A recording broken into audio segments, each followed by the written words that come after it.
Oke, udah muncul. Hari ini temanya macam-macam. Kadang kita bahas tentang biografi, kadang cerita anak, dan kita juga udah dapet satu narasumber yang keren banget, nggak biasa, dan kayaknya dia belum pernah tampil online juga. Tapi hari ini kita fokus deh pada acara kita, yaitu kita mau ngobrol tentang menulis cerita anak, gitu. Ya, mungkin sebagian dari teman-teman belum kepikiran nulis cerita anak gitu ya. Saya pun setelah 18 tahun jadi penulis, saya baru kepikiran jadi penulis itu setelah 15 tahun. Jadi 3 tahun lalu saya baru nyemplung ke dunia anak gitu ya. Kok dunia anak? Dunia penulisan cerita anak gitu. Nah, dan itu keren banget. Jadi kita nggak pernah tahu kapan kita akan terpanggil untuk menulis sesuatu gitu ya. Mungkin teman-teman hari ini belum nulis cerita anak, tapi keren banget kalau teman-teman bisa nyimak sampai akhir. Dan kita dapat narasumber yang keren, pengalamannya banyak banget. Dia nggak cuman pandai nulis cerita, tapi juga pandai bercerita. Sudah memenangi banyak banget sayembara-sayembara dari tahun ke tahun gitu. Nah, sambil kita nunggu teman yang belum hadir, ini baru 25 nih dari sekitar 250-an yang ada di grup. Yuk, kita tunggu sebentar deh teman-teman sambil kita dengarkan satu video, yaitu tentang apa sih atau siapa sih yang menyelenggarakan acara ini, yaitu Akademi Penulis Buku. Ya, kita lihat dulu videonya.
Oke, itu tadi adalah pengenalan tentang Akademi Suku. Jadi kita punya satu komunitas dan moga-moga kita tetap akan menjadi satu komunitas ya teman-teman ya.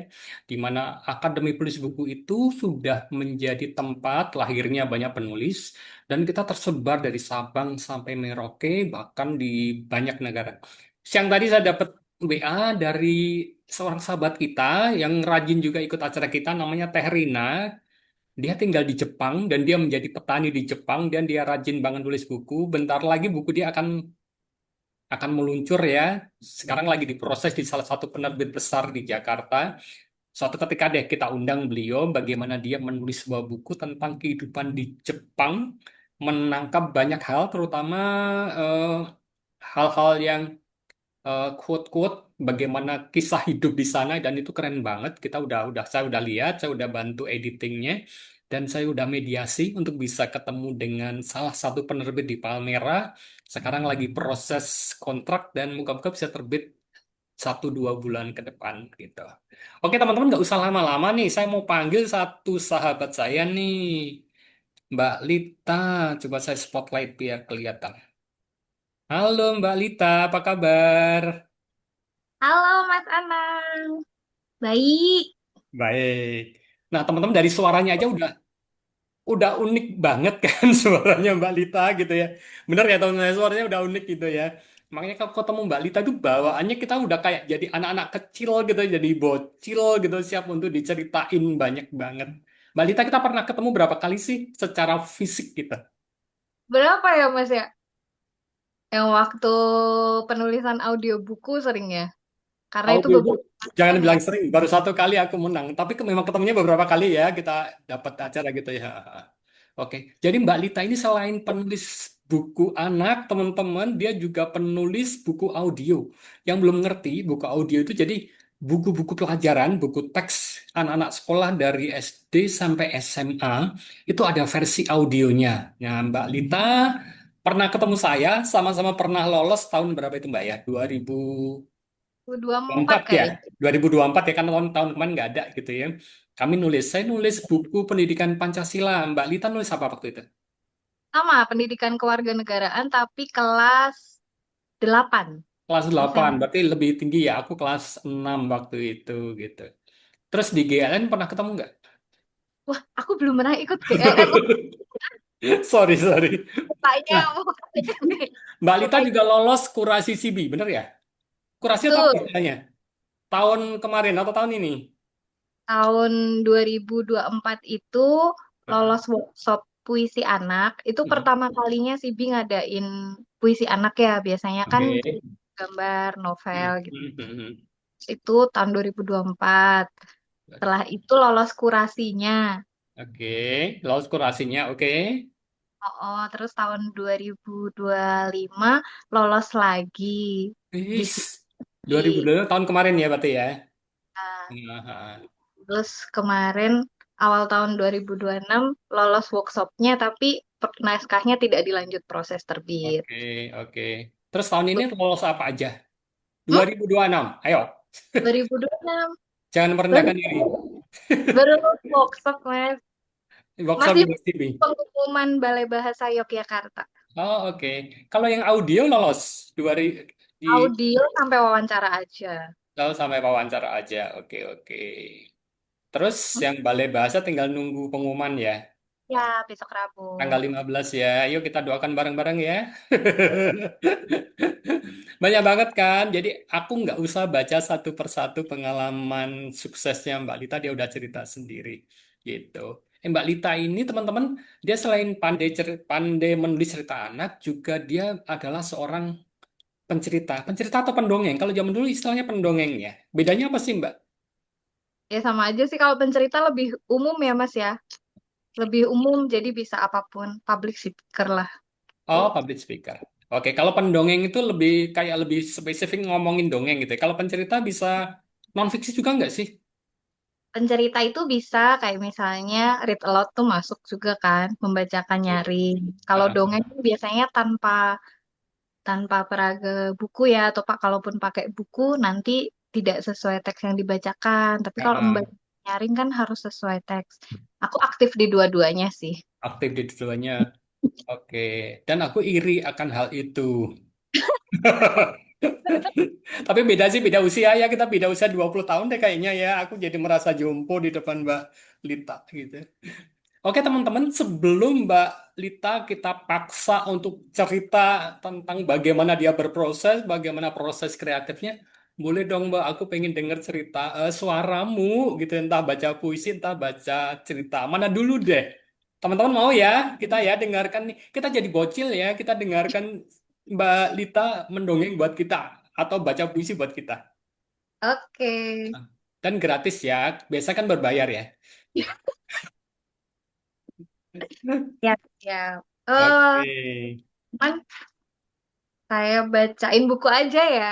Oke, Karena oke. Kirain tulisan baca Harry Potter gitu ya. Jadi kita sampai 3 jam, 5 jam enggak lama. ya? Kelamaan ya. Oke, monggo Mbak Lita. Bacain ntar aku. Nah, Ayo. ini kelihatan ya.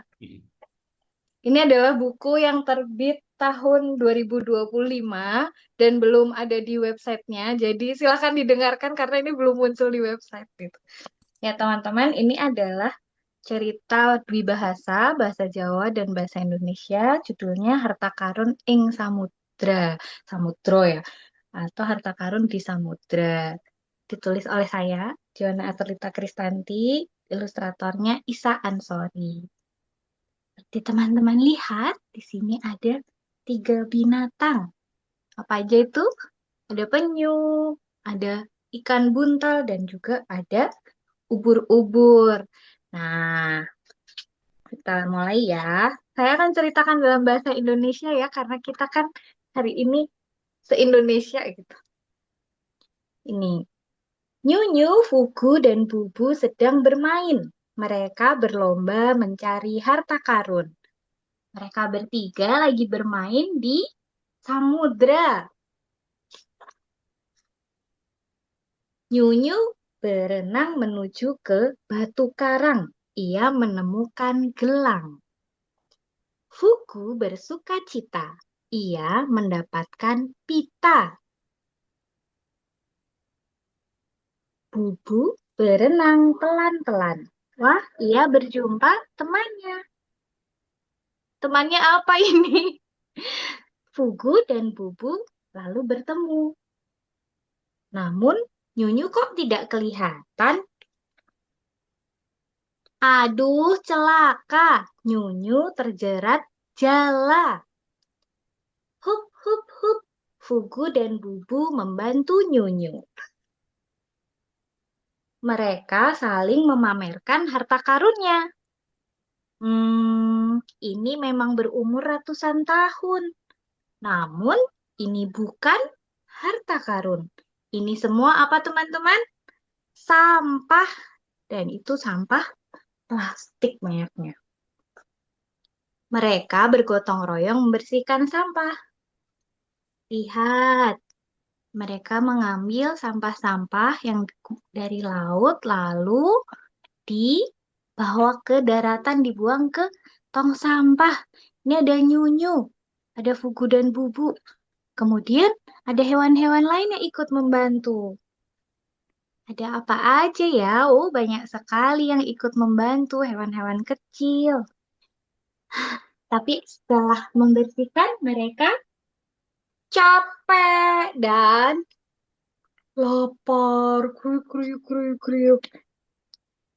Mereka berenang ke sana kemari, lalu menuju suatu tempat. Ini dia. Nah, ini harta karun di samudra. Kata Fugu. Apa harta karunnya? Lamun dan ganggang yang melimpah ruah. Itu ceritanya. Oke, Terima keren, keren, keren. Teman-teman kasih reaction dong, boleh jempol, boleh love. kasih. Boleh, boleh. Ya. Oke. Nah, teman-teman, kalau kalau saya lihat nih ya, itu susah banget gitu ya bikin cerita di mana satu halaman kadang hanya satu baris gitu ya. Bu Agnes Iya, mungkin satu paragraf bisa 5 baris ya Bu Agnes ya kalau bikin bikin novel gitu ya teman-teman. Tapi Mbak Lita bisa mengubah satu cerita, satu adegan, satu beat ya istilahnya gitu ya dalam satu kalimat. Terus yang kedua, saya melihat beberapa halaman itu dibuat diksinya indah banget dan pakai rima. Bener ya? Jadi kalau jatuh suaranya itu di A, bawahnya juga A. Kalau U juga U gitu. Kita pengen deh nanti denger kiat Mbak Lita nih bikin cerita kayak gitu. Ini kan naskah yang lolos di salah satu sayembara ya Mbak Lita ya. betul. Di Di mana? Yogyakarta, Balai Bahasa Yogyakarta tahun 2025. 2025 itu kemarin dong ya. Iya. Oh, jangan diborong dong. Harusnya ada pembatasan nih. Orang yang udah sesenior Mbak Lita nggak boleh ikut lagi gitu. Oke. Gimana? Aku tiap tahun kalau boleh bahasa. Ya, yang nggak ada pembatasan ya. CD Gak deh ada. kayaknya yang mulai membatasi ya pemenangnya ya. Yang senior senior silahkan ke laut dulu deh gitu ya. Jadi yang junior Yang bisa kan masuk, bisa jadi gantikan. aktor dong, Mas Ana. Iya, Kayak Mas gitu loh. nggak sih aku aku juga junior kan baru 3 tahun gitu.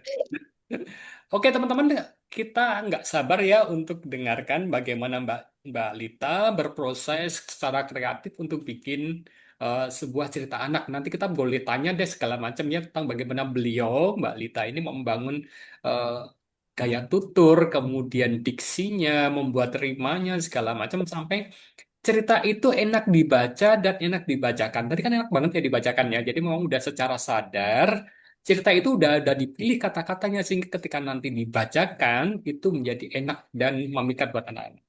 Oke, Mbak Lita kita buka slide-nya ya Mbak Lita ya. Ya, Oke, terima aku kasih. mengundurkan diri dulu deh dari spotlight. Oke, sebentar tak carikan slide-nya. Ada yang chat. Itu untuk anak umur berapa? Eh, ini sih kalau di perjenjangan masuknya B1, B1 untuk jenjang rendah ya Mas Anang ya. Mm-mm, mm-mm. Oke. Mm-mm, di bawah Bu- 8 tahun. Bukan A ya? Sebenarnya ngincernya A, Ah, ah. ngincernya A. Cuma waktu itu kalau A, tokohnya aja udah 3 kan Mas. Oh, oke. Tokohnya udah, kalau misalnya nyebut nama mereka udah habis sebaris. Betul, betul. Harus disebutkan begitu. Heeh. Terus Ya saya teman-teman ini, agak tricky juga ya kalau saya lihat ya. Saya ngamatin nih teman-teman yang menang sayembara di GLN, di CB. Biasanya ketika mereka diminta nulis B1, mereka mainnya agak aman, ngambil aturan-aturan yang di A. Ketika dia hmm, diminta nulis B2, sebetulnya dari jumlah baris, jumlah kata, mereka ngambil yang agak aman, sedikit turun di bawahnya. Jadi kalau B3 mereka bikinnya B2. Itu teman-teman bisa cek deh di apa di CB ya, di CB atau di Budi ya, di mana kita bisa baca secara online.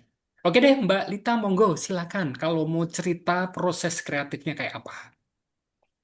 iya teman-teman, sebelumnya terima kasih banyak eh Mas Anang dan Akademi Penulis Buku. Biasanya saya ikutan terus ditembak ya, boleh nggak sharing gitu. Oke, saya sharing walaupun saya sebenarnya juga masih newbie sih gitu. Si baru nulis gitu. Saya mendongeng duluan sebelum menulis, jadi saya bercerita, bertutur itu sejak dari jadi guru sekolah minggu di gereja gitu. Saya ngajar anak bayi, batita dan balita. Jadi umurnya memang di jenjang A, terus B1 lah ya. Jadi banyak eh, apa bisa menulis dengan kosakata yang sederhana saya rasa dari pengalaman di sekolah minggu itu gitu. Nah, kita mulai ya teman-teman. Ini saya kasih judul Mari Menulis Cerita, Asik di Mata, Merdu di Telinga. Selanjutnya, kayaknya tadi udah dikenalin Mas, jadi loncat aja. Yaitu saya ya, itu lagi sama anak-anak PAUD. Kemudian selanjutnya, ini beberapa buku yang terbit, teman-teman. Buku pertama saya itu Warita Nusantara, karena tadi background saya di dongeng sebelumnya. Jadi saya ingin menuliskan cerita-cerita rakyat, tapi yang saya rasa lebih ramah anak gitu, karena kan banyak kadang adegan-adegan yang kekerasan dan sebagainya gitu. Nah itu yang tidak saya masukkan. Walaupun waktu itu baru belajar nulis dan rasanya jauh dari sempurna sih bukunya. Terus ternyata saya secara alami saya menyukai kalimat berima dan judul berima gitu. Jadi teman-teman bisa lihat itu Warita Nusantara. Jarang orang menggunakan diksi warita. Warita itu adalah cerita, warta gitu. Tapi saya ambil warita gitu karena kayak enak aja Warita Nusantara gitu. Kemudian dengar-dengar endus-endus. Ini keunikannya si badak Jawa. Dia itu penglihatannya minim, tapi dia pandai untuk mendengarkan suara yang jauh dan juga penciumannya tajam. Itu yang aku ambil jadi judul. Dengar-dengar endus-endus. Kemudian kici-kici. Ada yang tahu artinya kici? Kecil ya. Ini adalah buku puisi anak pertama saya. Hmm, Kici-kici. Terbit di apa bisa dibilang terbit mandiri ya di salah satu penerbit di Jawa Tengah gitu di Sip Publishing. Kemudian apa namanya? Ini adalah kalau bisa dibilang buah ketekunan Mas Anang karena aku nulis puisi mendisiplin diri untuk menulis puisi anak setiap hari gitu. Sehingga dalam 1 bulan menghasilkan ini 55 puisi yang dijadikan buku kicik-kicik. Puisi itu nulisnya cepet, editingnya yang lama. Tuh. Kemudian Dingkle Ogle Agle ya udah kan sudah Brima gitu. Sawah Surjan Basuran gitu. Terus Harta Karun ing Samudra itu judul aslinya adalah Penny-Penny ing Jaladri tadinya.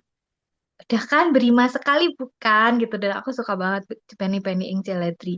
Tapi kata Bapak editor dari Balai Bahasa, nanti kesulitan anak-anak nggak tahu Jaladri gitu. Artinya sama dengan samudra lautan gitu. Penny sama Jaladri masih asing banget gitu. Padahal tadinya saya bilang bukannya fungsi utama kita menuliskan buku juga supaya menambah kosakata baru buat anak-anak gitu. Tapi akhirnya terbit dengan judul Harta Karun ing Samudra. Kemudian Buah Roti Buah Bintang yang ini waktu itu cukup sering dibahas karena tentang pangan lokal temanya gitu dan jarang belum ada yang mengulas tentang ini. Ini buku satunya Dunia Fauna Nusantara sudah selesai, tinggal siap diterbitkan di websitenya SIPI. Puisi anak juga gitu. Jadi nanti saya akan bacakan puisi lagi. Mungkin dari sekilas ini aja teman-teman sudah bisa melihat eh ya seperti itulah saya menulis gitu. Tuh, wah, istimewa. Selanjutnya, nih bagi saya menulis tuh sama dengan bercerita gitu. Mungkin kalau teman-teman yang memang eh backgroundnya aslinya adalah penulis, ya nulis kadang susah untuk diceritakan tuh karena saya cerita duluan baru nulis. Jadi apa yang saya tulis itu biasanya adalah apa yang bisa dituturkan dengan lebih leluasa, apa yang mudah untuk didongengkan atau digubah menjadi dongeng gitu. Jadi ketika saya menulis, saya menceritakan apa yang sedang saya pikirkan, apa yang menjadi kegelisahan atau yang menjadi harapan. Nah, itu dituliskan lewat lewat tulisan, tapi tulisan itu juga bercerita gitu, bukan hanya sekedar teks gitu. Kalau eh, saya belajar dari proses saya nulis dari yang pertama, yang Warita Nusantara tadi, kemudian Kici-Kici sampai Buah Roti Buah Bintang gitu. Itu tiap tiap buku ada kisahnya sendiri-sendiri, ada kesulitannya, dan ada ceritanya. Jadi ada cerita di balik cerita. Selanjutnya, Mas, ini beberapa tips ya, karena Mas Anang kemarin bilang lebih ke tips yang ini, supaya supaya teman-teman nanti bisa menulis dan bisa menceritakan apa yang ditulis dengan enak gitu. Oke. Nah, ini tipsnya. Tuh gambar apa teman-teman? Ubi. Siapa yang suka makan ubi? Wah, warna-warni ubi. Hal pertama yang biasanya saya lakukan adalah segera catat ide yang muncul. Nah, ide muncul ini kadang tiba-tiba ya, nggak tahu kapan gitu. Seringkali idenya muncul di saat yang kita nggak bawa pulpen nih, nggak bawa pulpen, nggak bawa HP kadang-kadang gitu. Tapi ya sebisa mungkin segera dicatat. Karena saya pernah ngalamin eh dapat ide, baru bangun tidur, nggak langsung ditulis, lupa akhirnya. Padahal pas bangun tidur tuh rasanya, ih tadi tuh bagus banget deh gitu. Kayaknya menarik buat diceritain. Tapi apa ya, udah nggak keinget lagi gitu. Jadi kalau ada ini buku catatan kecil, notes di HP gitu. Segera segera sesegera mungkin dicatat ide apapun yang muncul itu berharga. Gimana sih bisa dapet ide? Ada yang tanya kemarin kayaknya di chat ya. Biasanya ya menggunakan panca indera nih, terutama kalau saya itu coba perhatikan gitu. Yang pertama hal yang disukai, kemudian hal yang dikuasai, yang ada di sekitar kita, dan dari pengalaman, pengalaman diri sendiri maupun orang lain. Kadang-kadang hal yang sederhana dilihat oleh kacamata penulis atau pencerita itu bisa jadi ide yang menarik, ide yang unik gitu. Kayak misalnya Ubi ini, mungkin nggak kepikiran ya bikin puisi anak tentang ubi gitu. Terus akhirnya saya bikin. Dan saya suka karena ilustrasinya indah sekali gitu. Kalau teman-teman nanti mau baca ada di websitenya Sibi, bisa diunduh. Judulnya Warna-Warni Ubi. Itu gambarnya kayak gini. Cantik banget. Di akhirnya seperti yang foto saya itu. Ubi, ini ya. Ubi yang berwarna-warni. Itu jadi harta karunnya ubi. Tuh, seperti itu. Ini ide tentang ubi waktu itu. Dan judulnya juga berima. Warna-warni ubi. Selanjutnya, kemudian yang jelas kalau buat saya amunisinya adalah banyak membaca. Banyak banget baca-baca-baca. Dan karena saya juga pegiat literasi di Read Aloud dan di Dongeng, jadi memang membaca adalah sebuah kewajiban membaca juga adalah hobi, kesukaan gitu. Jadi setiap hari aku baca buku. Yang pasti dibaca tiap hari itu buku anak, buku cerita anak, kemudian puisi, entah puisi anak atau puisi yang umum, sama buku non fiksi gitu. Setiap hari aku membaca itu, misalnya walaupun misalnya cuma kalau buku anak sih selesai ya, kalau cuma cerita bergambar kan sekali duduk selesai gitu. Nah, yang buku non fiksinya biasanya satu hari misal setengah bab atau satu bab tergantung gitu. Tapi setiap hari kuusahakan untuk membaca. Kenapa tadi bisa nulis puisi anak misalnya? Itu saya waktu itu sangat terpengaruh sama ini kalau teman-teman tahu. Eh, Shel Silverstein itu yang nulis The Giving Tree, yang ceritanya apa namanya, ya long lasting lah gitu, The Giving Tree yang tentang pengorbanan sebatang pohon ya gitu untuk seorang anak sampai anak itu dewasa dan tua gitu. Nah, ternyata kan Sarah Sylvester itu suka nulis puisi, puisi-puisi anak dan puisinya tuh lucu-lucu gitu, unik-unik. Buku ini yang banyak mempengaruhiku sehingga menulis Kicik-Kicik dan Buah Roti Buah Bintang sampai selanjutnya ya Dunia Fauna Nusantara, terus ada nanti akan terbit juga Hey Bumi gitu. Gitu. Jadi yang ini bukunya kemasan apa ya? Edisi spesial gitu. Jadi harta karun aku tuh.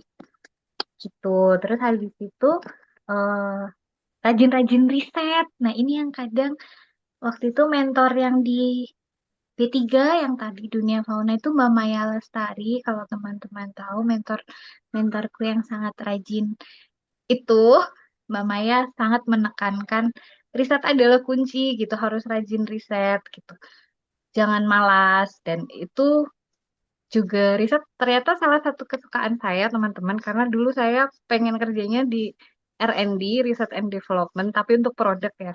Aku backgroundnya peternakan, unik ya, peternakan dan pertanian, kemudian menjadi pendongeng dan penulis gitu.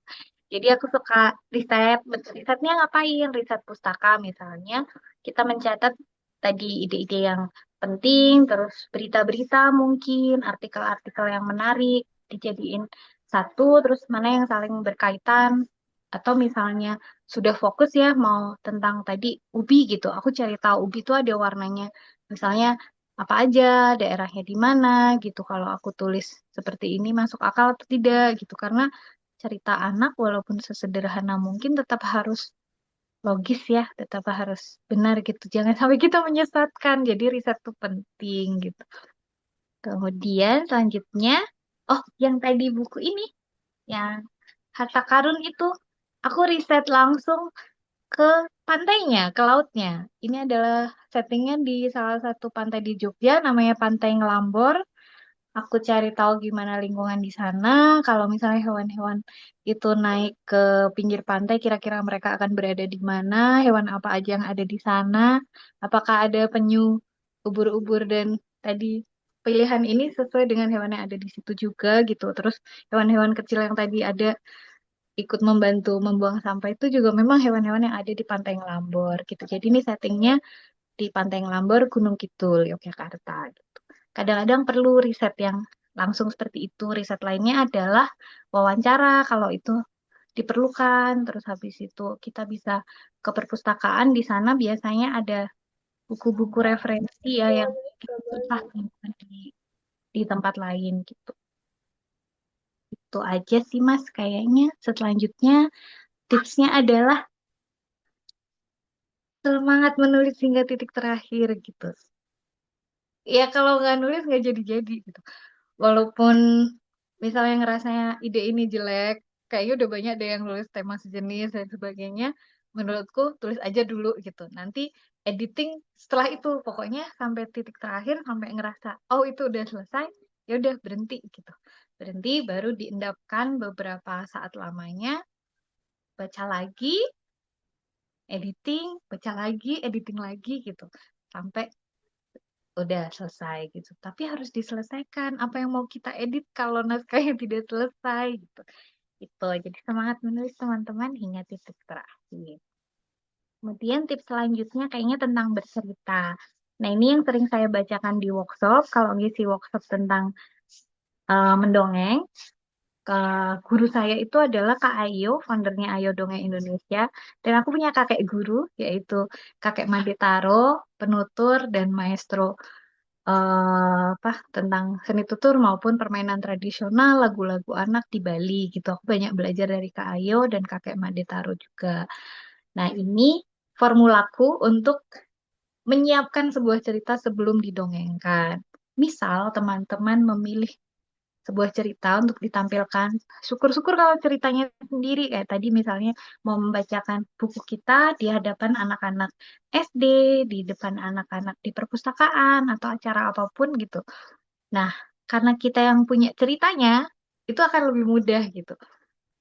Yang pertama, kita pilih cerita yang baik. Cerita yang baik tuh tidak selalu adalah cerita yang kayak sempurna, yang bagus gitu. Tapi yang kita yakin dengan cerita itu, terus kita suka dengan cerita itu, jadi kita pede untuk menyampaikannya gitu. Ada pengalaman aku pernah diminta dongeng, di request temanya adalah Malin Kundang, di mana aku sebenarnya tidak terlalu menyukai dongeng itu ya, tapi karena itu adalah permintaan, jadi harus riset gimana caranya biar aku bisa menampilkannya dengan baik gitu. Tapi kalau boleh memilih dan cuma dikasih misal tema tertentu gitu, kita bisa pilih sendiri cerita yang baik dan yang kita suka. Ini teman-teman contohnya adalah yang ada di situ di slide itu gambar hewan apa ya? Ada yang tahu? Mau tulis di kolom chat? Ada yang tahu nggak itu hewan apa? Ya biasanya ada di hutan, di desa, terus ya tempat-tempat yang masih ini sih. Bukan jangkrik, kakak. Tapi suaranya nyaring seperti jangkrik. Ngengat bukan. Belum ada yang guna. Mas Anang tahu nggak Mas Anang? Nah, apakah siapakah yang menjawab ini? Tonggeret atau cicada atau kalau di Jogja dibilang garengpong. Aku suka banget garengpong karena suara nyaringnya itu menurutku merdu gitu. Terus waktu riset ternyata memang dia lucu banget sih. Walaupun agak menyedihkan. Tapi kalau sudah ada apa hidupnya lama di dalam tanah, pas keluar nanti habis itu sebentar kawin terus mati, kasihan ya gitu. Tapi dia sudah menyumbangkan suara dan menjadi pertanda peralihan musim biasanya, musim hujan dan musim kemarau. Nah, si Tonggeret ini punya sebutan unik dan itu kujadikan judul. Judulnya adalah Vampir Pohon. Bukunya ada di buku antologi cerita serangga gitu. Jadi ini menjadi dongeng yang cukup sering aku dongengkan teman-teman tentang vampir pohon ini karena banyak yang tidak tahu Garengpong gitu anak-anak zaman sekarang apalagi gitu nggak tahu Tonggeret terus jarang mendengar suara itu juga gitu jadi ini cukup sering aku dongengkan dengan peraga wayang seperti yang ada di gambar selanjutnya apa yang dilakukan gitu. Ceritanya kan sudah dipilih. Habis itu, cerita itu waktu itu masih dalam bentuk cerita bergambar. Coba diringkas bagian awal, tengah, dan akhir kayak kita kalau mau bikin plot atau alur itu seperti apa gitu. Jadi kalau mendongeng tidak dihafalkan, tapi dimengerti alurnya tuh gimana supaya nggak lupa nanti pas di panggung, pas di depan anak-anak, habis ini apa ya panik sendiri gitu. Jadi harus ingat alurnya. Itu fungsinya meringkas cerita kalau buatku. Ini kalau disingkat cerita, cerita yang baik, ringkas ceritanya, kemudian tambah dan kurang. Tambah dan kurang itu ngapain gitu? Itu kayak editing kalau di nulis gitu. Jadi kita bisa menambahkan misalnya lagu, bisa menambahkan lantunan yang tadi berima misalnya, kemudian bisa menambahkan interaksi sama anak-anak. Terus bisa nambahin kalimat-kalimat lain yang tidak ada di buku aslinya, bisa menggubahnya. Bisa juga mengurangi adegan-adegan yang menurut kita nggak perlu ditampilkan di dongeng itu bisa, karena dongeng bisa dimodifikasi ya gitu. Terus kalau untuk cerita yang Garengpong ini, si vampir pohon, yang saya lakukan, adalah dengan peraga yang itu pakai wayang, itu wayang garengpong, wayang belalang, dan kupu-kupu. Ini bisa jadi cerita yang lain juga. Waktu itu diminta tentang hoax, berita palsu, aku pernah pakai ini juga. Gitu. Jadi dongeng bisa sangat dimodifikasi dan dikembangkan sesuai kebutuhan. Terus yang kutambahkan adalah lagu karena settingnya di hutan dan pasti kita misalnya waktu itu ada di sekolah atau di mana. Jadi aku ajak anak-anak masuk ke dunia hutan dulu. Lagunya kayak gini. Ke hutan, ayo kita ke hutan mencari cari apa? Vampir pohon gitu. Terus diulang-ulang terus sambil kita kereta-keretaan kayak kita masuk ke hutan gitu. Dan itu udah sama interaksi juga ya. Tuh, terus habis itu pas nyari-nyari, anak-anak juga kulibatkan untuk ikut mencari di mana yang vampir pohonnya gitu. Mereka ikut cari-cari gitu. Contohnya seperti itu, teman-teman. Selanjutnya, udah. Yeay. Ini adalah quote dariku yang bisa dinyanyikan juga, teman-teman gitu. Jadi untuk memotivasi diri sendiri dan orang lain gitu. Ayo kita ceritakan cerita, entah itu hikayat, dongeng, legenda gitu. Ceritakanlah kisah yang dari hati tentang masa lalu, masa kini, dan juga nanti. Mau dengerin nyanyinya nggak? Ayo harus nyanyi. Lagunya gini. Ceritakanlah cerita, hikayat dongeng dan legenda, kisah dari hati tentang masa lalu, kini dan nanti. Ceritakanlah cerita.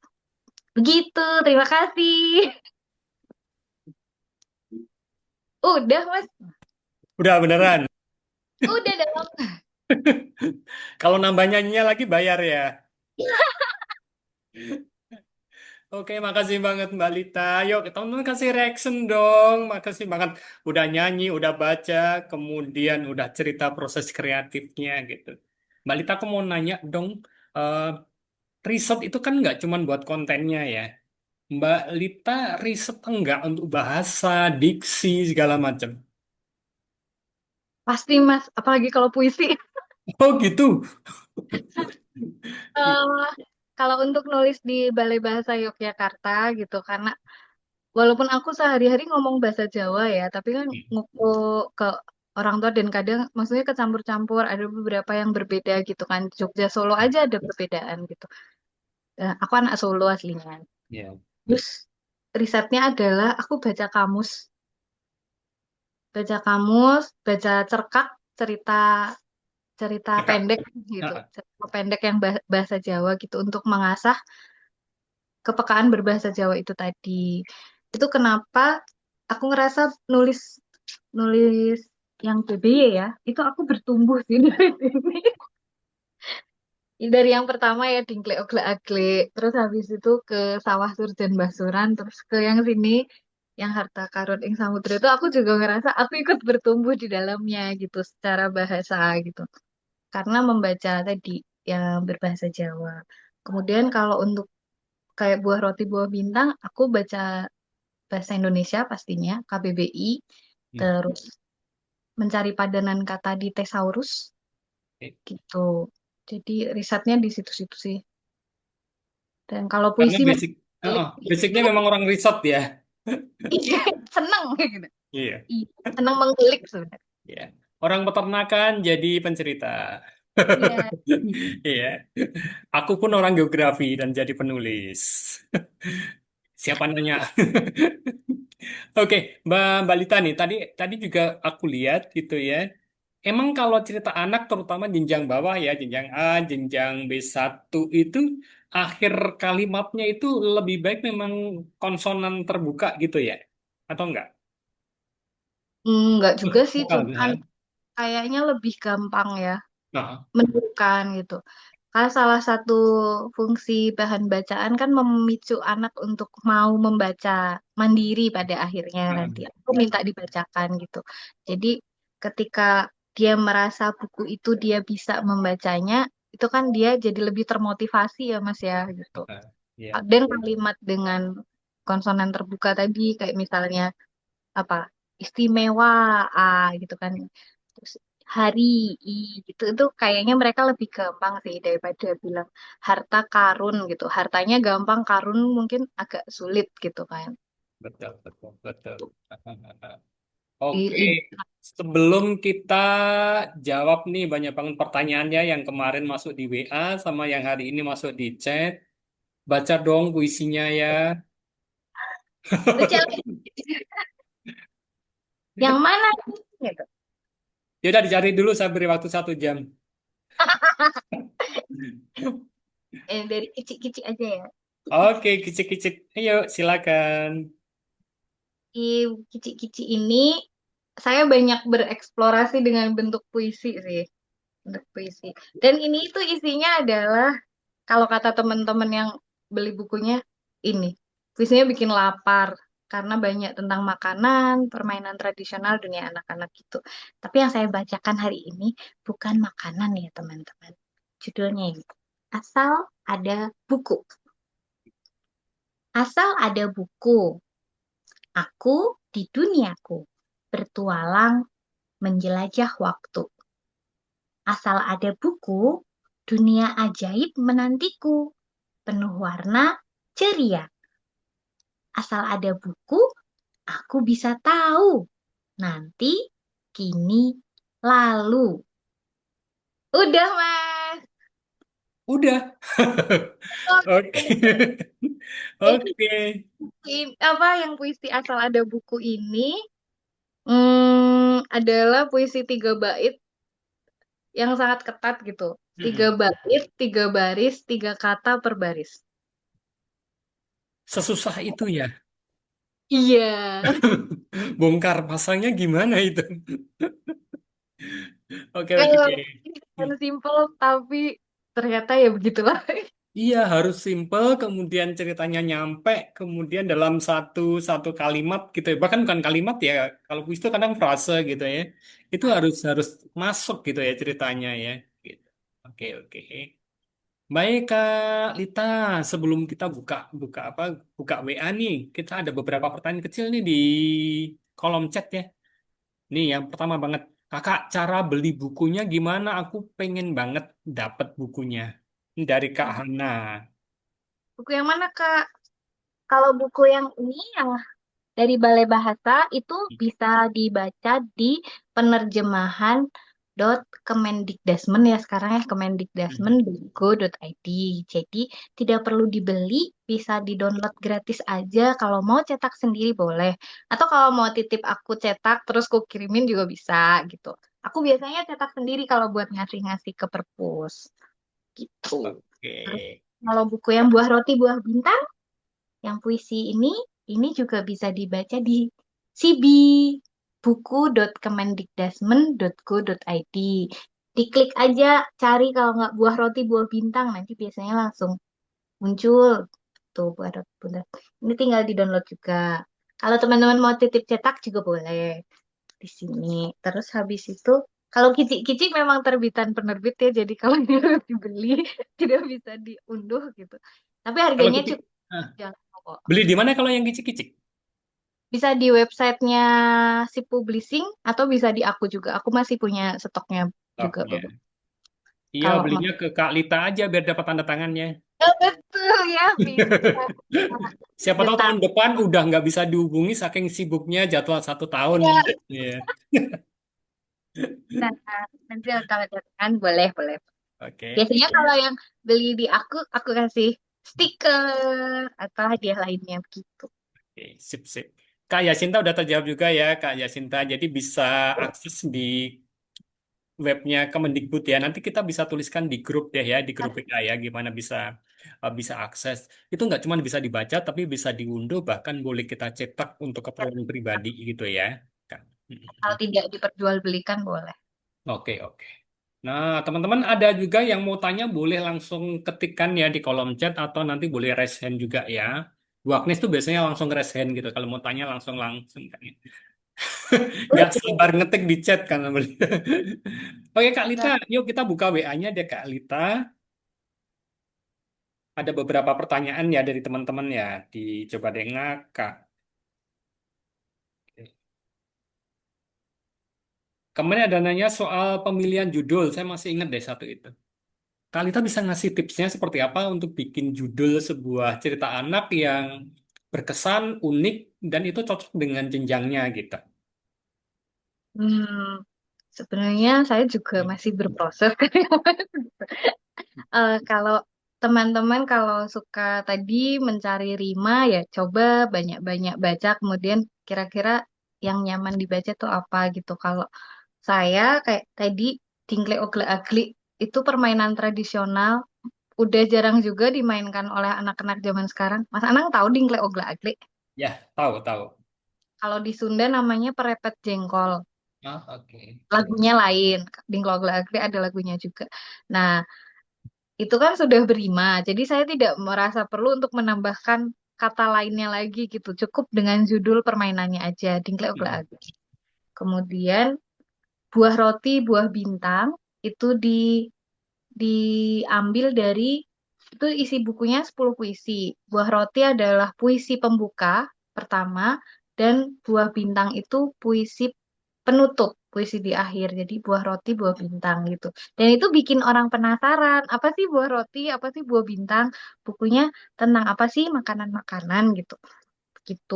Terus bisa juga judul itu berupa pertanyaan biasanya kan kalau eh, teman-teman mungkin ada yang suka pakai bentuk pertanyaan bisa itu juga membangkitkan rasa ingin tahu anak-anak. Aku inget temenku tuh waktu itu pernah nulis kalau bahasa Jawanya neng endi alune gitu. Di mana alunya gitu kan. Bahasa Indonesia maupun bahasa Jawanya jadi berima gitu. Itu bisa pakai pertanyaan, bentuk pertanyaan.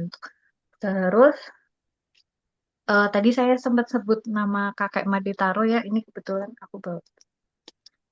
Ini ada bukunya Kakek Made Taro yang diterbitkan oleh Erlangga for Kids. Hmm. Judulnya adalah Silih-silih Kambing. Ini udah lucu banget kan, silih-silih kambing. Apa sih artinya? Nah, ternyata itu adalah peribahasa Bali gitu kan. Kakek Made Taro dari Bali, peribahasa Bali gitu. Dan kakek menggunakannya untuk judul cerita rakyat dari Bali. Itu. Kemudian, kalau kayak Sel Sylvester itu suka konyol-konyol, puisinya emang lucu-lucu gitu. Ini judulnya Where the Sidewalk Ends gitu. Dan gambarnya ya ketika di ujung jalan berada di ujung jalan terus ada apa di ujung jalan itu gitu. eh ini juga tulisannya nyeleneh-nyeleneh lucu-lucu tapi sebenarnya di baliknya juga tersimpan ini ya apa namanya pesan moral yang baik gitu tapi disampaikannya dengan lucu gitu. Aku nggak lucu-lucu, aku biasa aja. Ambil sisi yang mewakili tokoh bisa. Kayak tadi Sawah Surjan Basuran. Basuran kan ada salah satu nama tokohnya gitu. Itu juga bisa. Banyak tips untuk judul. Kalau Mas Anang gimana? Sama. Nanti kapan-kapan aku bikin narsumnya. Tapi aku mau nanya Mbak Lita. Kalau di judul itu kan nggak boleh ada tanda baca titik gitu ya, benar ya? Nggak boleh ada tanda baca titik. Tapi Hmm, kalau koma, tanda tanya, tanda seru itu boleh ya? boleh, Ah, boleh pakai, boleh ya. boleh. Sip-sip karena itu banyak banget dipakai oleh teman-teman, terutama penulis cerita anak ya. Pakai koma, terus kemudian ada tanda tanya di belakang, Seru tanda ya. seru gitu ya, boleh ya. Karena memancing anak-anak ingin tahu tadi kan ya. Gitu. Heeh. Betul, betul, betul. Oke, aku bacain lagi deh Mbak Lita. Dari Mas Agi. Mas Agi ya bener ya? Kak, bagaimana membuat buku cerita yang menyampaikan emosi sulit seperti berduka? Pernah nggak Mbak Lita nulis dengan vibe berduka sedih gitu? Kalau Berduka. dari wajahnya Mbak Lita kayaknya semuanya bukunya ceria semua gitu. Aku lebih bisa mengeksplorasi seperti itu lewat puisi, Mas. Oh, oke. Hah. Jadi kayak misalnya mungkin Mas Anang tahu yang di cerita Anak Bergerak itu ada puisiku satu sayap kupu-kupu. Mm-mm. Puisi satu sayap kupu-kupu itu cukup menyedihkan gitu karena itu kan sayap kupu-kupu yang patah gitu. Eh, tapi tetap karena buat anak-anak sebenarnya buat orang dewasa juga sih.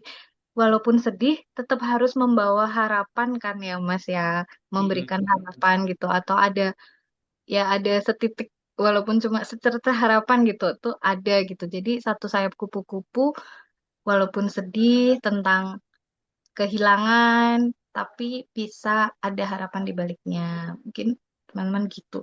Atau kayak Dingle Ogle Agle itu kesannya lucu karena permainan tradisional, tapi backgroundnya kenapa menulis itu adalah karena anak-anak kadang kesulitan untuk mendapatkan teman. Oke. Permasalahan sosial ya, gitu. Mm. Anak-anak sulit mendapatkan teman, kemudian diawali dari si tokoh itu yang berlatih untuk di depan cermin untuk bagaimana caranya dia mau menyapa teman ya, bagaimana supaya aku bisa punya teman gitu. Itu kan juga karena itu bukan bukan buat jenjang yang atas banget ya, B2 gitu, B2. Mm. Kalau yang cerita yang lebih untuk SD kelas 4, 5, 6 atau SMP, kakak-kakak bisa lebih eksplorasi karena mereka bisa lebih mengerti tentang kematian, perpisahan gitu. Ayahnya misalnya di PHK dan sebagainya, mereka sudah bisa lebih mengerti. Tapi kalau buat anak-anak di bawah itu kadang-kadang mereka datang ke peristiwa kematian tuh belum ngerti Iya. apa sih itu gitu. Ada yang belum Mm. belum mengerti gitu arti kehilangan. Itu salah satu fungsi kita menulis juga kan supaya anak-anak tuh tahu ya, mengalami lewat pengalaman orang lain. Oke, oke. Iya, aku suka banget tadi tipsnya. Kalau kita kesulitan bikin cerita, ubahlah menjadi puisi ya, Mbak Lita ya, gitu ya. Untuk Dan puisi untuk lebih memasukkan unsur kesedihan gitu ya. Gitu. Nah, aku ada satu buku cerita anak tentang kesedihan, ya nuansanya sedih, Rambut Ibu ya. Kalau teman-teman pernah lihat itu ada bagus banget itu tentang ibunya yang terkena kanker sampai ya. kemudian meninggal ya. Itu keren banget ilustrasinya, kemudian ceritanya juga padat banget dan emosional banget. Itu bisa dipakai untuk buat referensi. Oke, ini ada pertanyaan lagi nih di grup WA dari Mbak Elianur Oktaviana. Mbak, contoh penutup cerita anak dengan pesan moral kuat, tapi nggak menggurui gitu. Jadi bagaimana kita bikin penutup cerita anak, tapi kesannya nggak kayak petuah gitu ya, nggak kayak wejangan. Ada tipsnya nggak, Kak Lita? Apa ya tipsnya ya? Aku jarang sih memberikan pesan moral secara eksplisit di dalam sebuah buku gitu. Kayak kalau teman-teman tadi perhatikan Harta Karun Ing Samudra itu sebenarnya pesannya kan ya supaya kita menjaga lingkungan ya, tidak Mhm. buang sampah sembarangan. Dan ternyata harta karun itu nggak muluk-muluk loh. Harta karun tuh ya apa yang tersedia di laut yang dimakan gitu. Eh, tapi tidak disampaikan dengan cara seperti itu. Aku mengakhirinya cuma ini loh harta karun itu, lamun dan ganggang yang melimpah ruah gitu. Jadi tidak berbentuk petuah. Kita harus menjaga lingkungan dan sebagainya kayak gitu sih kalau kalau saya gitu. Mantap. Terus kayak eh kalau ini Mas Anang pernah baca nggak ya? Dengar-dengar endus-endus ini dulu waktu itu cuma cetak terbatas awal-awal aku ini. Tapi ada di penerbit ada. Ini bukunya singkat banget, cuma berapa? 10 halaman kali gitu. Cerita bergambar. Mhm. Dengar-dengar endus-endus ini diakhiri dengan plot twist. Dianya udah ketakutan banget. Jangan-jangan ada pemburu, jangan-jangan ada orang jahat gitu. Terus Mhm. dia mau ngapain ya, harus sembunyi, harus kemana gitu. Terus ternyata dia dicari sama ibunya gitu. Oke. Tuh, jadi ya kasih sayang seorang ibu sama anak-anak kan tetap aja ya kepo, eksploratif ya apa adanya aja gitu. Mhm. Terus kalau akhir yang lain, ini juga ini ku akhiri dengan puisi. Ini novel Rumah Istimewa adalah sebuah novel teman-teman dan ini saya mengakhirinya dengan puisi dan permainan. Jadi puisi yang seolah-olah dibikin oleh tokoh dalam cerita ini kemudian permainan gitu. Jadi sebenarnya bebas aja sih mau menaruh pesan moral kayak gimana. Kalau salah satu buku yang berkesan buatku dari Kak Ayo itu tentang kancil, kancil Mhm. kisah sebenarnya bukunya udah lama banget. Kancil kan teman-teman tahu kalau dongeng dia suka mencuri timun dan lain-lain. Nah, Kak Ayo menceritakan cerita lainnya gitu. Jadi Kancil Hmm. tuh nggak nyuri, Kancil tuh justru yang menanam timun dan sebagainya gitu. Terus eh di akhir itu di buku itu yang paling berkesan adalah kalimat ini apa namanya tentang berbagi gitu.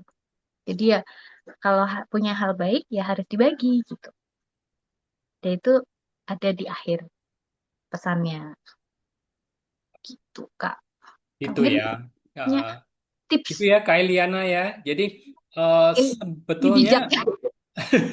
bagus banget tadi ya saran dari Mbak Mbak Lita ya.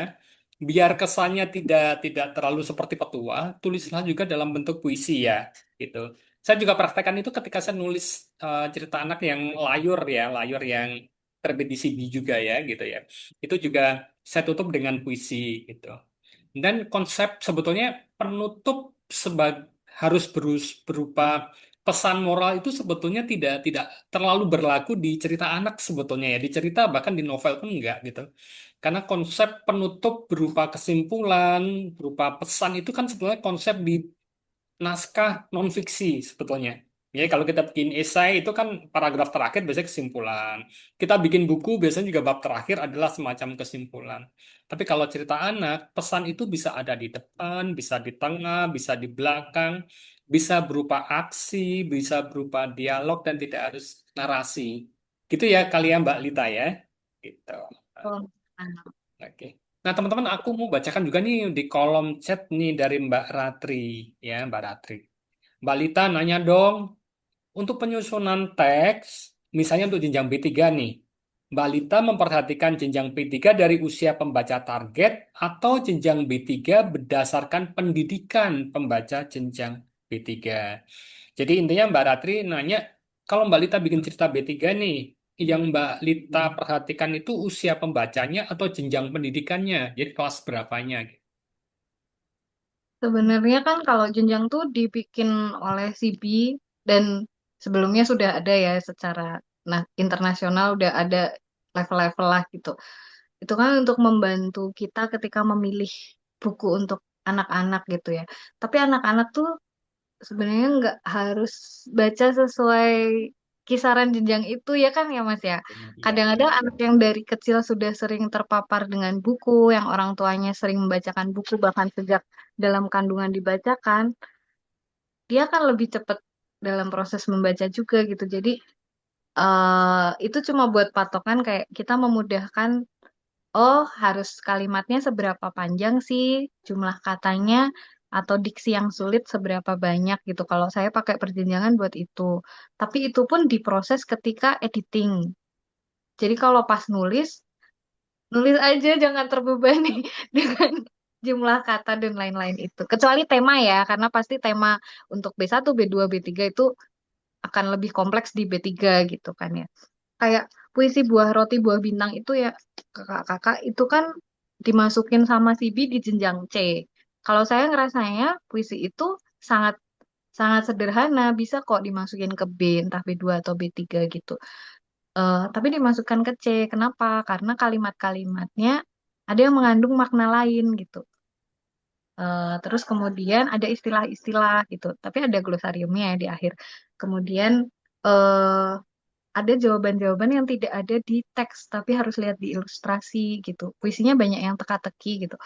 Kemudian bentuk puisinya. Bentuk puisinya itu ada yang memang saya bentuk kayak bulat, kayak buah kan, buah roti bulat gitu, dan lain-lain. Jadi itu tidak bisa untuk anak di jenjang bawah gitu. Kalau secara bentuk, jadi dimasukin oleh tim editor CB ke C seperti itu. Jadi perjenjangan itu kalau buat saya untuk memudahkan itu aja sih gimana kita memilihkan buku. Misalnya kalau saya sebagai pendongeng atau pencerita nih Mas, aku lagi diundang ke Hmm. SD buat ngisi di kelas 4, 5, 6. Pasti aku akan cari buku yang jenjang B3C gitu ya. Begitu. Nanti kalau aku suruh ngisi workshop di SMP, aku cari bukunya C ke D gitu misalnya. Lebih ke situ sih, Mbak, kalau saya. Itu ya Mbak Mbak Ratri ya gitu.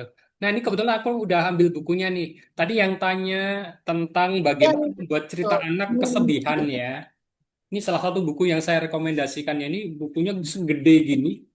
Dan ini Mm-mm. hanya berapa halaman sih? Dikit banget, bahkan ada yang full gambar kayak gini, nggak ada teksnya. Tapi ceritanya keren banget, gitu. Ya, keren. Ya, nanti bisa cari deh. Moga-moga duitnya masih banyak ya di di kantong ya. Ini bisa beli karena kayaknya belum ada di Pusnos ya mestinya ya kemana rambut ini. Iya, kan itu terbitan Mizan kan, Mas. Heeh, Darmisan gitu. Terus tadi ini buku saya yang layur, bagaimana membuat penutup tadi ya Kak, siapa tadi yang tanya, ini juga saya tutup dengan epilognya dengan puisi, prolognya juga puisi gitu. Jadi biar ada kayak bridging ya, ada jembatan, awalnya puisi, penutupnya puisi, dan itu kelihatan kayak, oh kita ditarik lagi nih ke depan gitu ya. Tadi ada puisi di depan, kemudian di akhirnya, karena buku ini kan 200 halaman lebih ya, jadi kita bikin puisi kembali ke puisi gitu. Nah, Kalita nih, aku bacakan satu lagi ya yang dari kolom chat. Kak, aku ingin tanya deh. Ini agak agak unik pertanyaannya. Nulis buku anak nih. Awal mula kolaborasi dengan ilustrator tuh gimana? Jadi kok Sama ilustrasi. bukunya Mbak Lita, buku cerita anak itu kan rata-rata ada teksnya, ada ilustrasinya gitu ya. Kadang mungkin disediakan penerbit, kadang enggak. Caranya gimana itu Mbak Lita? Cerita dong. Mungkin teman-teman yang belum terjun ke dunia cerita anak. Ini persis dengan pertanyaan saya dulu nih. Sebelum benar-benar tahu dunia cerita anak. Apa saya harus bayar atau aku harus gambar sendiri gitu ya gitu. Gimana Mbak? Menjadi ya, teman-teman. Jadi, saking penasarannya ya, saya pernah ikut dong kelas ilustrasi dasar. Dan Sama. Dan akhirnya gagal. terus Nggak bisa gambar. terus semakin menyadari, enggak lah, udah aku serius menekuni belajar nulis aja daripada belajar gambar. Ya, tapi itu talenta masing-masing ya teman-teman. Siapa tahu teman-teman jadi penutor, penulis dan sekaligus ilustrator itu juga sangat fleksibel, malah bisa menuangkan dalam teks dan dalam ilustrasinya sekaligus gitu. Nah, kalau saya yang buku Balai Bahasa Yogyakarta itu eh, di Balai Bahasa Yogyakarta dia sayembaranya masing-masing. Jadi ada sayembara penulis, ada sayembara ilustrator. Jadi yang mematchingkan itu adalah dari Balai Bahasa gitu. Jadi aku nggak kenal ilustratornya karena sayembaranya sendiri gitu, beda beda beda bulan gitu bahkan gitu. Jadi tidak dipertemukan gitu. Cuma penulis kalau di cerita bergambar itu kita kan bikin tabel ya. Tabelnya adalah teks dan panduan ilustrasi atau deskripsi ilustrasi. Di deskripsi ilustrasi karena saya tahu bahwa saya tidak akan berjumpa dengan kakak ilustrator, tidak tahu ilustratornya siapa, maka saya membekali kakak ilustrator dengan gambar-gambar atau foto-foto yang mendukung supaya hasilnya ya mirip-mirip lah gitu dengan apa yang kita inginkan gitu. Jadi kayak tadi yang harta karun ing samudra itu ya saya kasih contoh hewan-hewannya itu, kemudian gambaran pantainya seperti apa, lautnya seperti apa kayak gitu. Kalau yang di buah roti buah bintang hampir sama, ilustratornya juga dari Pusbook, dari CB, tapi kita berkesempatan untuk menjalin komunikasi dengan ilustrator. Jadi secara proses aku belajar sangat banyak dari buku yang di CB ya, sama ya Mas Anang ya, karena itu Betul, benar-benar betul. pendampingannya sangat intensif, ketemu beberapa kali dengan mentor, editor, kemudian tadi ilustrator, desainer grafis, sampai terakhir layout tuh kita ikut semua prosesnya. Jadi benar-benar bukunya adalah buku buku bersama sih aku kayak bilang beneran hasil buku bersama, hasil semua orang kalau di yang Pushbook CP. Kemudian kalau yang lainnya teman-teman bisa mencari tuh ada barusan tuh. Aku ilustrator Kak, tuh ada yang ngechat. Bisa mencari info ilustrator buku anak. Mereka juga punya biasanya punya WA grup atau Instagram gitu ya. Nah, bisa lihat-lihat nih kalau teman-teman pas lagi lihat buku anak terus ilustratornya gambarnya kok cocok nih bagus nih catat catat namanya dan biasanya di belakang kan ada profilnya ya, kepoin aja follow gitu nanti biasanya kakak-kakak ilustrator tuh baik-baik kok mau kok di follow dan follow back juga gitu gitu sih kalau aku Mas. Aku melamar ilustrator tuh waktu itu buat daftar apa ya, ada gitu ada sayembara lainnya terus Aku tanyanya ke ilustrator yang sudah pernah bekerja sama sih biasanya. Tuh. Gitu. Gitu ya, Mbak ya. Jadi moga-moga jelas ya. Saya pun Sama. punya pengalaman ya, bahkan kalau ketika saya bikin buku, lagi-lagi ngomongin layar ya, ini selain saya bikin deskripsinya, saya juga pakai AI, Mbak Lita. Jadi misalnya ini kan lokasinya di daerah Gunung Kidul gitu, ya. Ada pantai, ada perkampungan di pantai, ada bukit, bukit apa, Bukit Kapur. Itu saya minta AI untuk bikin gambarnya dulu, gitu ya. Tolong deh bikinkan deskripsi tentang setting ceritaku. Nah, itu yang kemudian aku berikan pada ilustrator, gitu. Jadi kurang lebih ini loh yang aku bayangkan tentang settingnya, gitu. Nah, itu akhirnya ilustratornya bisa dengan enak gitu ya, bisa membayangkan seperti apa ceritanya, gitu. Itu bisa juga kita pakai. Kadang juga ada foto dari internet kita bawa, oh Bukit Kapur itu kayak gini, Gua Kapur itu kayak gini. Nah, itu bisa membantu banget untuk bisa bisa membantu ilustrator gitu. Dan asik-asik Tuh. semua kok bener ya, ilustrator dan penulis itu sama asiknya sebetulnya gitu. Ya ada sih yang Tuh. nyebelin, penulis yang nyebelin pun kan banyak juga gitu. Gitu. Waktu GLN bahkan aku ngerangkul satu ilustrator junior dari Lampung, belum pernah ikut lomba apapun, tapi aku punya feeling orang ini bisa deh aku angkat gitu ya masuk ke level nasional dan begitu menang. Aku seneng, dia seneng banget dan aku perhatikan sekarang ketika dia bikin posting-posting di apa di IG, itu kualitas gambarnya makin keren dan dia makin percaya diri gitu. Dan itu harus kita lakukan gitu ya. Kita harus ngerangkul banyak temen Tuh. gitu. Kayak yang ini yang buah roti buah bintang, Kak Eno ini juga ini adalah karya pertama dia. Oh, oke. Nah, Heeh. aku sebelumnya ngilustrasiin lebih banyak kayak merchandise, kartu-kartu dan sebagainya gitu. Jadi di buku anak ini adalah karya pertamanya dia dan dia bilang dia belajar banyak banget karena ini tanaman-tanaman pangan lokal, dia jarang lihat gitu. Jadi dia belajar banyak banget dari riset-riset ilustrasinya dan foto-foto yang aku berikan gitu. Iya, iya, iya. Betul, betul. Nah, satu tip lagi, jadi ini pengalaman ketika ikut GLN gitu ya. Jadi gambar ilustrasi itu beda untuk jenjang rendah ya, jenjang A, B1, B2. Biasanya itu tokoh-tokohnya agak boncel, kepalanya agak besar gitu. Jadi istilahnya gambar-gambar tokoh yang cibi-cibi gitu ya.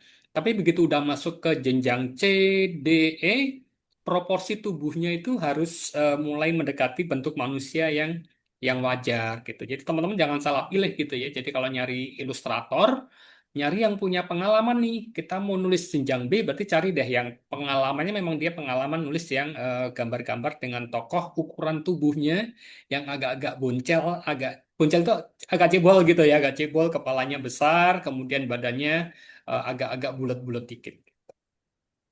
Yang Nah, imut-imut. agak imut ya. Gitu. Oke, Mbak Lita, kita mau mana lagi nih di kolom chat atau di Bebas, Mas. bebas ya? Gitu. Ini ada pertanyaan unik juga nih dari Mbak Anissa Hesti ya, saya baca dari WA ya. Dia memperhatikan bahwa dalam cerita anak itu sering ada repetisi, ya, ada kata-kata yang ulang.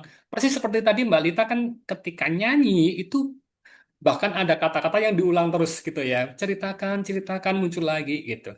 Pertanyaan Mbak Anissa, bagaimana menyusun kalimat repetitif yang tidak bertele-tele dan tetap menarik sampai akhir? Karena saya perhatikan buku cerita anak yang memakai repetisi jadi lebih interaktif saat dibacakan. Betul ya Mbak Lita ya? Tuh, Ya. kenapa interaktif? Karena anak-anak menduga, Hmm. melakukan prediksi gitu.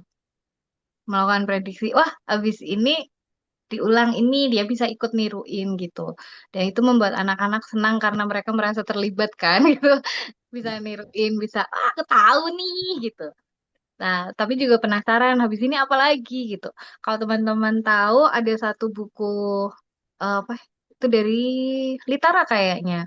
Di Literasi Cloud bisa dibaca itu campur-campur tentang mencampur warna itu buat jenjang rendah juga dan dia mengulang-ulang kata campur-campur tapi yang dicampur kan lain-lain ya jadi itu bikin penasaran anak-anak dan interaktif gitu terus buku yang tadi Dingle Ogle Agli itu jelas ada pengulangan karena mereka berulang kali mencoba permainan gagal coba lagi gagal gitu terus memperbaiki dengan mereka terus nyanyi lagunya lagi gitu dengar-dengar endus-endus juga dari judulnya udah berulang dari judulnya dan itu ada perulangan terus walaupun tadi ya kalau apa ceritanya itu singkat cuma 10 halaman teman-teman dan itu perulangan membuat anak-anak engage gitu sih karena Oke. mereka bisa ikut niruin kata-kata itu habis ceritanya selesai pun mereka akan mengingat gitu mengingat itu.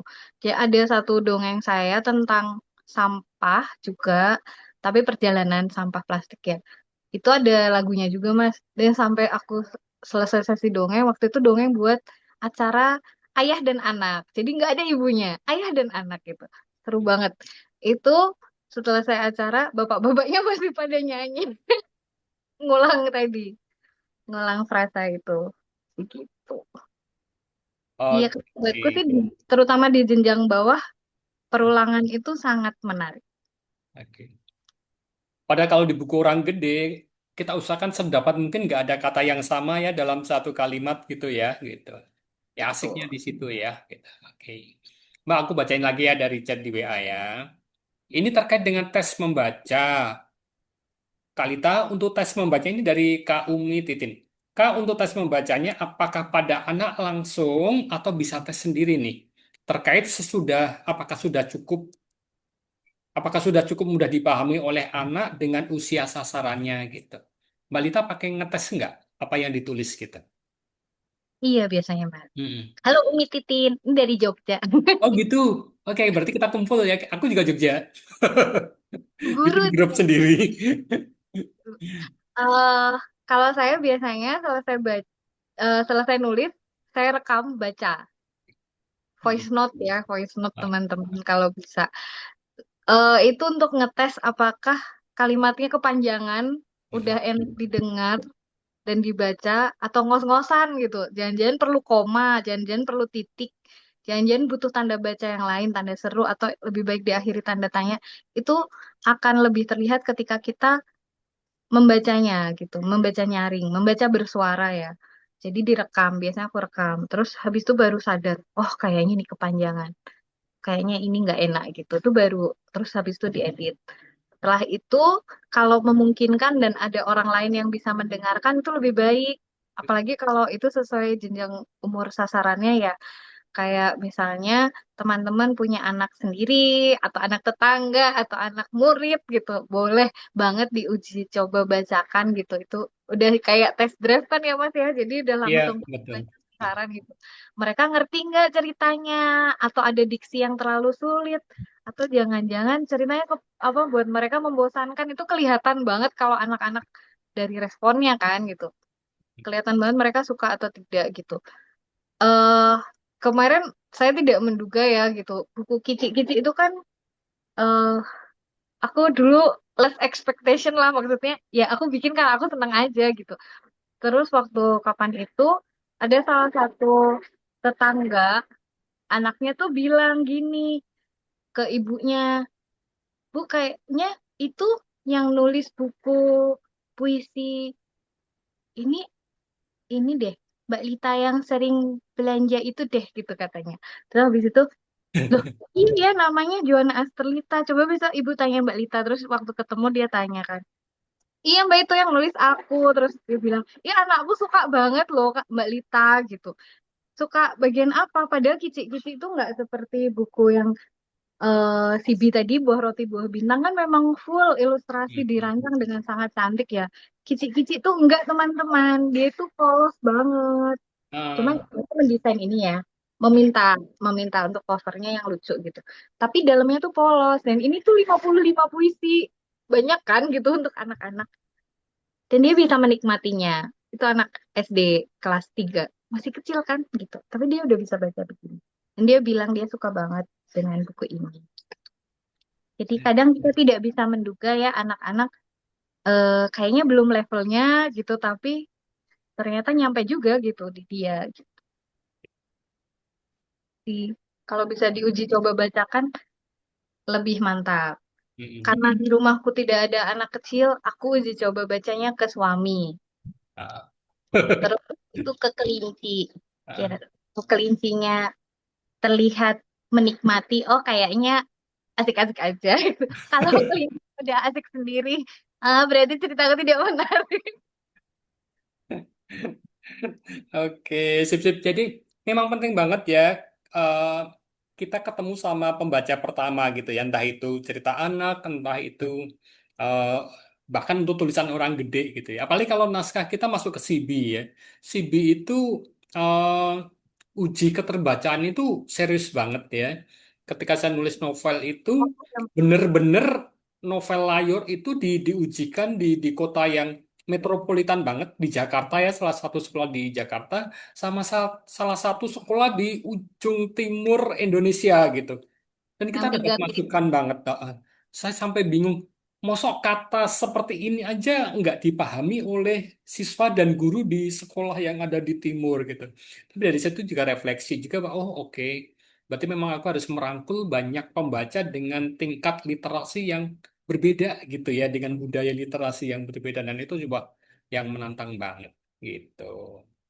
Oke, Mbak Lita, kayaknya nggak semua pertanyaan bisa kita jawab ya, tapi aku yakin banyak hal ini menginspirasi banget buat kita dan moga-moga nanti ada deh penerusnya untuk penerus Mbak Lita ya, biar Mbak Lita tidak melenggang sendirian, biar ada pesaingnya gitu ya.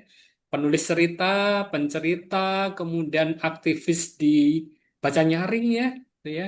Kemudian menulis buku audio, pokoknya talentanya banyak banget gitu ya. Kita pengen setelah ini kita naik kelas, naik level dan bisa sukses bareng gitu. Nah, teman-teman, saya mau tunjukkan juga apa sih yang mau kita tampilkan di bulan depan ya. Sebelum nanti kita foto bareng dengan Mbak Lita ya. Kita harus punya foto dengan Mbak Lita. Bulan depan saya udah ketemu satu orang penulis ya. Oke, saya mau tunjukkan buku beliau ya. Ini saya share.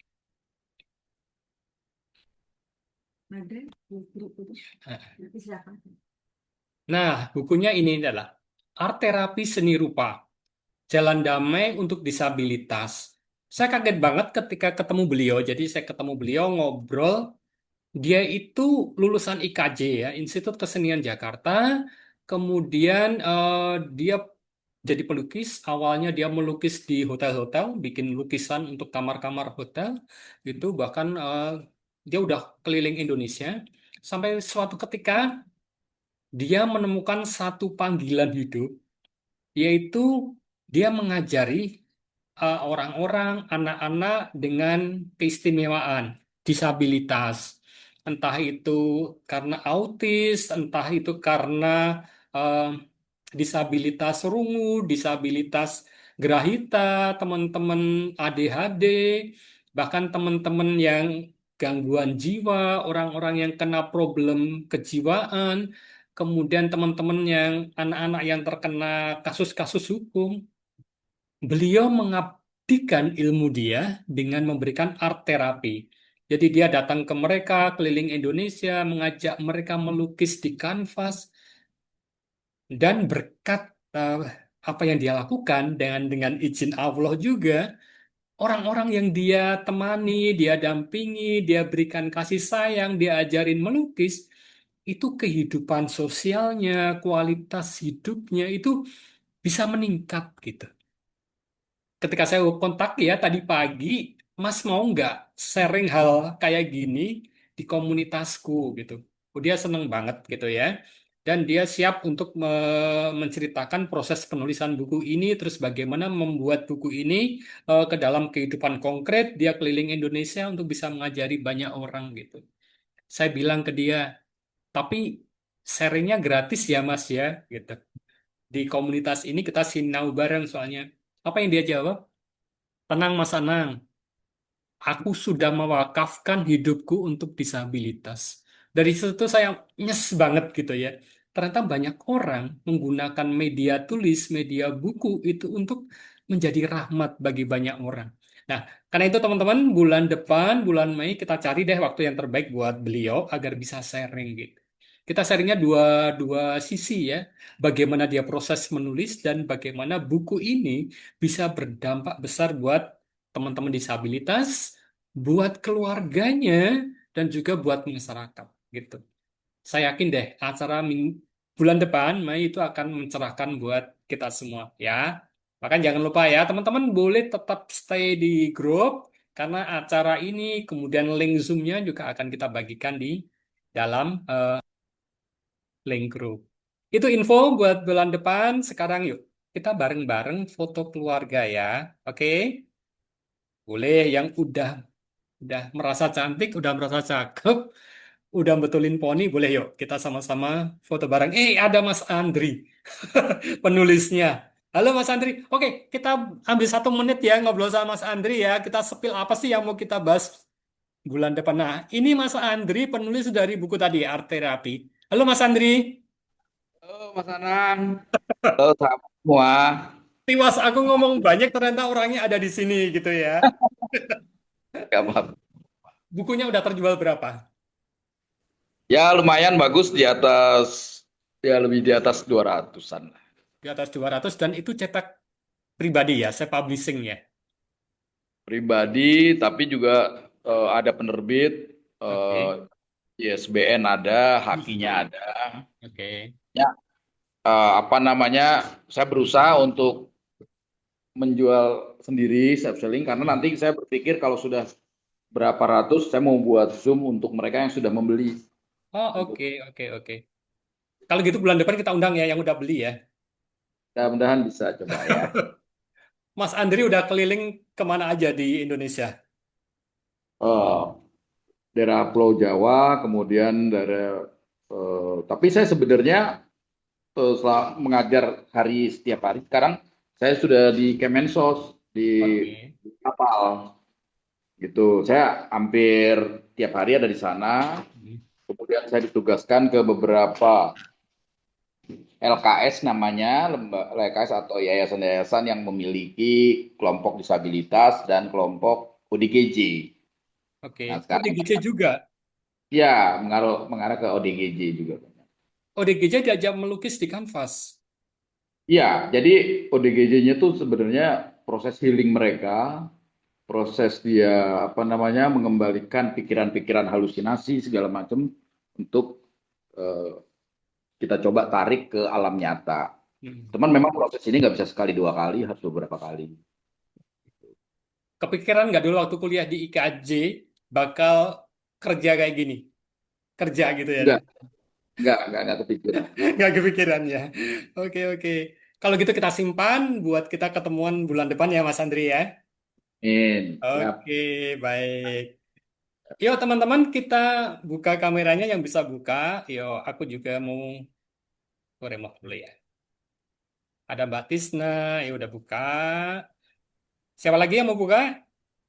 Ya. Halo teman-teman, sorry ya telat. Tadi ngajar dulu. Gak apa-apa ya. Oi, makasih Mbak Tisna. Rupanya kangen-kangenan ya. Oke. Nah akhirnya bisa lihat Mas Agi Cendani ini, ilustrator kita. Oke. Udah nggak ada yang buka lagi? Oke. 3, 2, 1 ya. Ada dua layar ya, teman-teman ya. Oke, aku geser lagi. Oke. Baik, teman-teman, makasih banget untuk perjumpaan hari ini. Ini saya rekam, jadi teman-teman yang tadi datangnya mungkin telat atau datangnya di awal, tapi kemudian di akhir ada acara lain, boleh nanti saya share di grup ya, di grup WA ya, teman-teman nanti bisa ikut. Jangan lupa untuk terus menulis, yang pengen menulis, terus membaca, yang hobinya membaca, dan jadilah berkat, jadilah rahmat buat banyak orang dengan tulisan. Sampai jumpa buat semuanya. Salam buat semua orang yang teman-teman cintai di keluarga. Sampai jumpa. Mbak. Terima Terima kasih kasih Mas Terima Mas kasih Andri semuanya. Anang. dan Makasih Mbak Rita. teman-teman. Dah Bu Oke. Mimin. Ya, Dan makasih teman-teman. Balita. Ya. Dah.